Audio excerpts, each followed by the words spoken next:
everyone, welcome back to Obscurus Lupa Presents. The Howling Marathon continues with Howling 5, The Rebirth.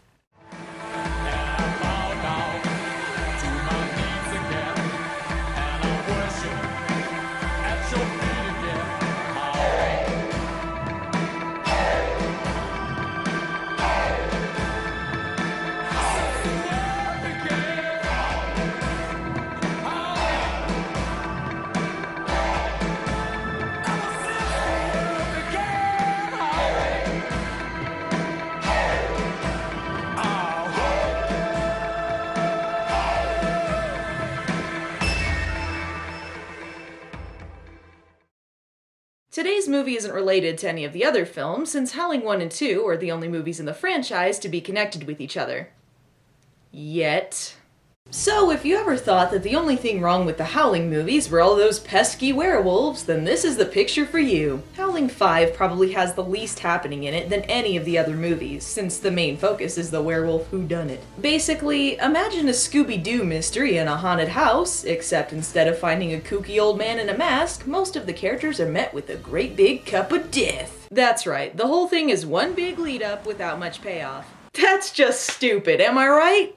Let's start this dingleberry. The first scene is of the movie's backstory, which is ironic considering that's when the most stuff happens in the film. In 1489 Budapest, there's been a massacre in a spooky castle. One thing you'll need to get used to in this movie is this hilarious music sting. Trust me, if it doesn't seem silly now, it will definitely seem silly after you hear it 8 times within the space of a minute. We're to take it that everyone was massacred by this dude due to, I don't know, werewolves existing or something. He kills this woman and himself, thinking that the werewolf threat has been eradicated, when he realizes that one person is still alive.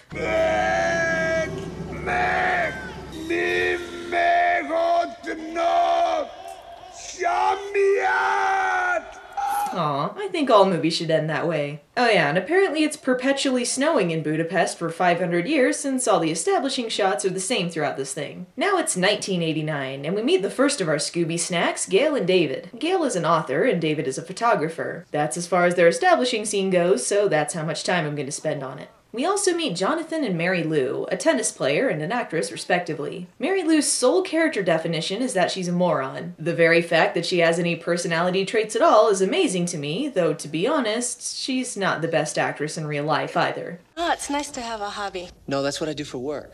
Oh, I'm sorry you don't have a real job. No, I play tennis. It's important to have an interest when you're out of work.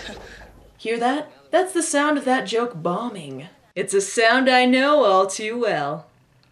Aww.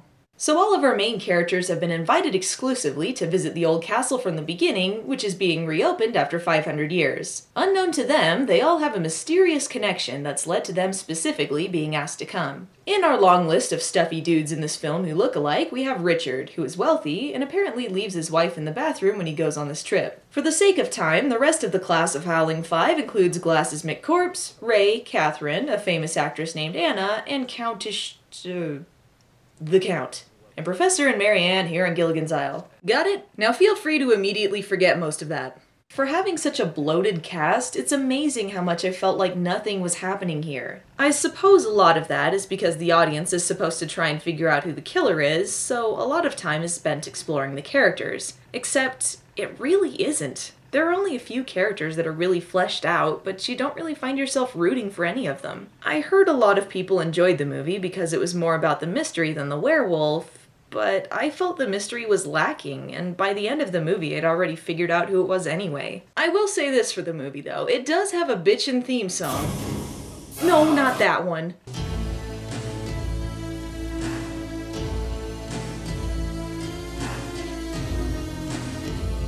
The past of the castle is shrouded in mystery.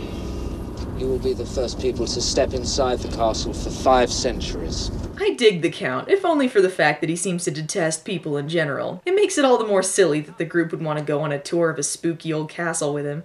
Well, cake balls, let's just add 2 more to the cast. Dead and Deader here. So if you're counting, that's 12 characters we have to keep track of. Holy shit, I barely even care about one of these people. Hi, I'm Mary Lou Summers. I'm very pleased to meet you. They don't understand English. I am very pleased to meet you. Oh, for fuck's sake, we're gonna have to deal with this shit all movie, aren't we? For a while, I actually thought Gale was going to be the main protagonist in this. She seemed to be the only one noticing something as weird right off the bat, and she was one of the few characters that seemed to have a brain. But, you know, Howling 5 spins such a great tale, I guess they didn't need to keep her around. This at all. This is incredible.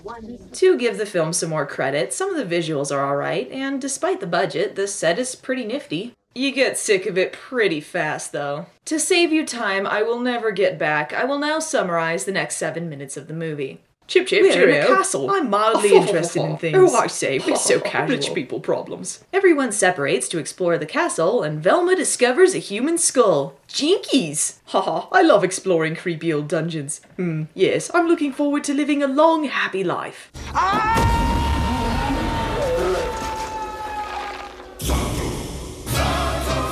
Could it be he was killed by the Howling?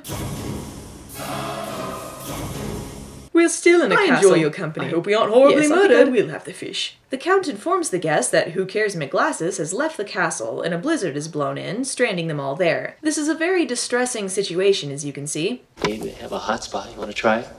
Okay. Really? An ancient 500-year-old castle has a hot spa? What's heating it? I don't know if you've read about any castles lately, but their heating system is absolute shit. And wait, for that matter, who filled up the spa? Sensing that something is up, Gale takes Ray aside to discuss her suspicions. She says that although the Count said the blizzard was unexpected, she remembered hearing it forecast at the hotel. First of all, it's more likely he missed the forecast and he's using the weather for his own nefarious purposes. Secondly, if you knew a blizzard was forecast, then why did you go to the castle in the first place? Anyway, she also has suspicions about the bus leaving and something else being in the castle with them. I mean, she's sorta right, but there's like 10,000 characters. How would she know the difference if someone else was there? And technically speaking, the Thing is one of the other characters anyway. Determined to prove her theories right, Gale goes to retrieve Glasses' coat as evidence that he never left. She tells Ray to try and find another entrance to her room where she felt someone was watching her. Here's some more great acting from Mary Lou. If I thought for 1 minute.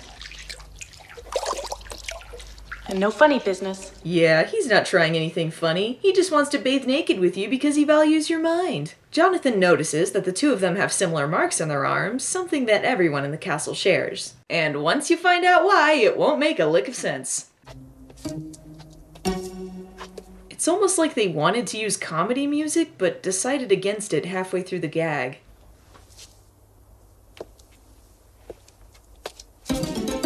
Oh wait, never mind. They just threw in this scene with a completely different tone from the rest of the movie for absolutely no reason. He eventually does find a secret passageway, and after half-heartedly calling Gale, he decides to explore it by himself. Yes, because now that her theory that the other dude disappeared and something is following them is right, it's best to explore the hidden passageways alone. He ends up trapped inside when Gale returns. He can see her through a crack in the wall, but the killer remains unseen. Apparently, whoever it is temporarily really tall.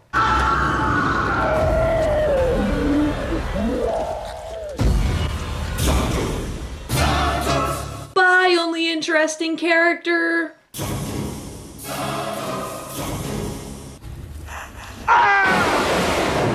That was pretty cheap, movie. Wait a second, that knocked him out? He fell 8 feet onto soft dirt. That doesn't knock anyone out. Are you okay? After recovering fairly quickly from that, Ray finds his way out into the blizzard. Thank you, movie, for having a scene outside the castle. Could snow be any more beautiful?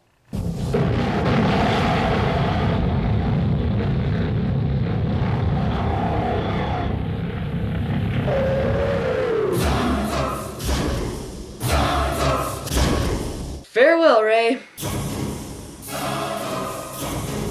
Holy crap, are we actually seeing the werewolf here? That's amazing! Maybe now this can be a Howling film. Or we can go back to the folks in the castle. Thanks, movie. You have a great flowing mane of golden hair. Oh, thank you. It's not as great as yours. Oh, stop it. You're too much. Ray and Gale are in there.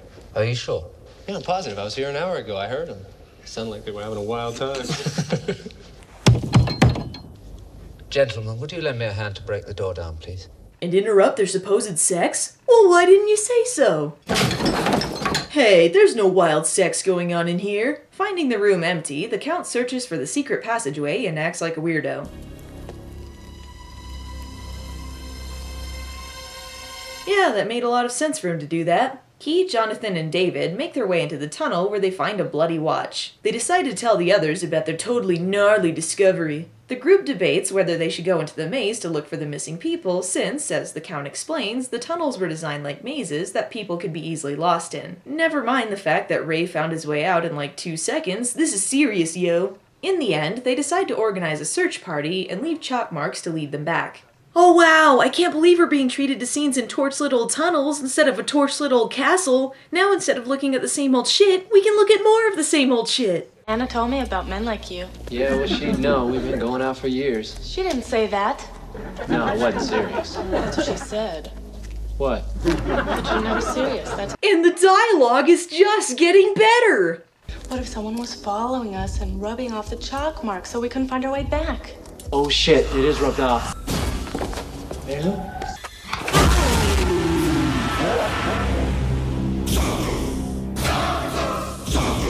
It's her. The group retrieves Mary Lou and goes back into the castle. Oh, goody! Anna leaves Richard to watch Mary Lou, who lies down when she feels faint. Surprise, surprise, Richard gets killed.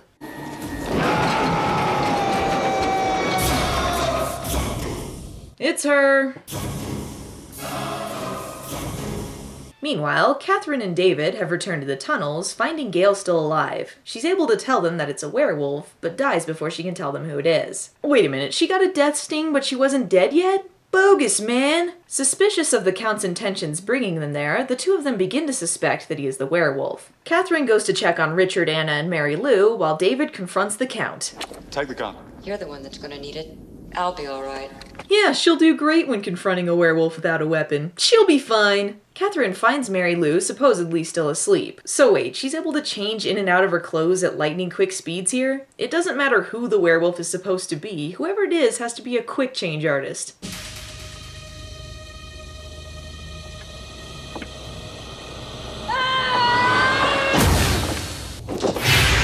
My God, Richard! You know, Mary Lou is an awfully heavy sleeper. Anyway, the Count arrives and the jig is up. He reveals that they weren't invited by chance, but because all of them are descendants of the group of people who rescued the werewolf baby in the beginning. This is why all of them share the same mark on their arms and lost their parents at a young age. One of them is the descendant of the baby itself, meaning that one of them is a werewolf. The Count decided to invite them all to the castle to try and narrow it down and kill the beast. This opens up a whole new can of worms here, movie. A. The marks. Just because they're descendants of the same group doesn't mean they'd inherit the same physical characteristics, and even if that was inherited, this was a group of completely unrelated people anyway. B. The same thing applies to the loss of parents as something you generally don't inherit. C. Once people start dying, why keep the werewolf thing a secret? And D. Why invite anyone there in the first place when you can track them down and catch the wolf by surprise? There's no logic here when you really think about things. And the stupid part is, when you get down to it, the marks on the arms and the lost parents thing doesn't even affect the story anyway. You're really starting to blow, movie, you know that? For some reason, the group thinks the Count is a crazy person, and they lock him up with the butler and the maid. Oh gee, I wonder where Mary Lou is. Not wanting innocent blood on her hands, Anna sets the Count and his associates free, only to get locked up for her own protection. I'll leave you the key. If you leave this cell, you will probably die. Cheerful outlook there, Count. Moving right along, Anna and Catherine die, David thinks the Count is the werewolf, the Count thinks David is the werewolf, and of course we know Mary Lou is the werewolf because it's kinda obvious. Now it's time for Action Maid! The brawny butler will save you! Here's the best line delivery in the movie. Mary Lou, everybody is dead except us. The Count has murdered them. No, this isn't real. Please say it's not real. The Count will not rest until we are both dead. I must kill him. No, this can't be happening. Wow, I'm not even sure if the fact she's supposed to be lying helps the scene at all. Nah, she's just a bad actress. The Count is back and it's the final showdown. Both he and David plead their case, and it's up to dumbass Mary Lou to decide who's telling the truth. Not that it particularly matters since we know it's her. Everything's all right. It's all over. Of course, she was the werewolf the whole time, and she was killing everyone because... oh shit, we forgot to write in a motivation. Roll credits. Wow, that was lackluster. I don't think I have much else to say about this. If you enjoyed it and thought it was suspenseful, fine, but I just found it to be a chore to get through. I will give it credit for the set and some of the foreshadowing, but it was a bit too Agatha Christie for me. But hey, it did have a cool soundtrack. Okay, seriously, that's gotta stop now.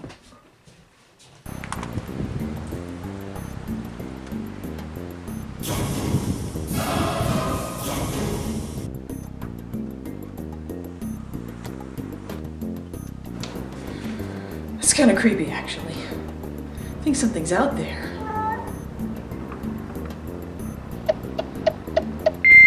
Come here, Checkers.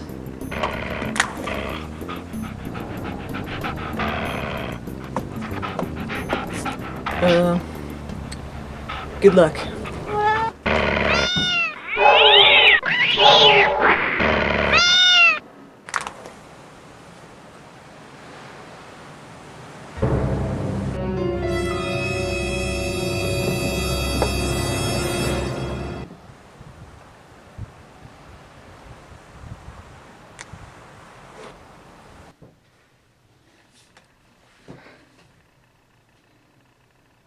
He's dead.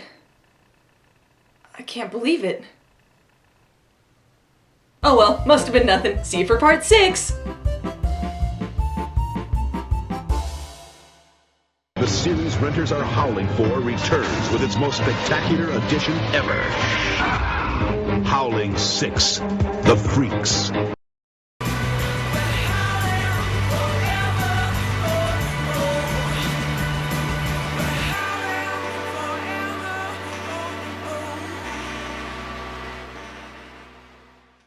It's not easy pretending to be stupid.